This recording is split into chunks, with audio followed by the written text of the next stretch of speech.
हे सगळे भांडताना दिसतात आहेत ना, तर हे सगळे माझ्या घरचे आहेत आणि हे एका गोड अशा फॅमिली फोटोसाठी भांडतात आहेत.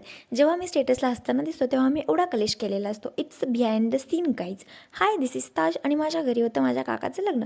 हा माझा काका आणि ही त्याची झालेली बायको आणि या दोघांच्या हळदीसाठी प्रमुख उपस्थिती ही माझी आमदार संजय मामा शिंदे यांनी दाखवली. बडे ही रिच्युअल के साथ हमने उनका बिहा संपन्न किया. पण काही रिच्युअल्स मी अटेंड नाहीत केल्या कारण की त्यावेळेस माझं फुल फोकस गुलाबजामुन खाण्यावरती आणि चित्रविचित्र दिशेने स्वतःला कॅप्चर करण्यासाठी स्नॅप काढण्यावरती होतं. कारण की त्यावेळेस मला ते जास्त इम्पॉर्टंट वाटलं. I don't know why. And look at him. हा माझ्या घरचा पहिला माणूस आहे जो स्वतःच्या लग्नामध्ये एवढा खुश होता. आत्तापर्यंत एवढं खुश कोणीही नव्हतं.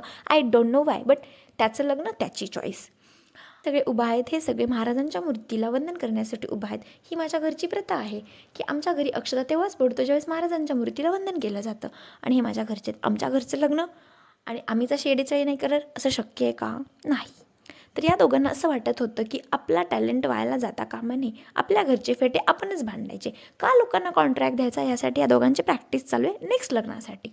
तर लग्नाची सुरुवात भव्य अशा वरातीनं झाली होती आणि शेवट हा असा हळद खाऊन झाला. That's the end of vlog guys. मिलते हैं अगली शादी में, किसकी होगी पता नहीं. Bye bye.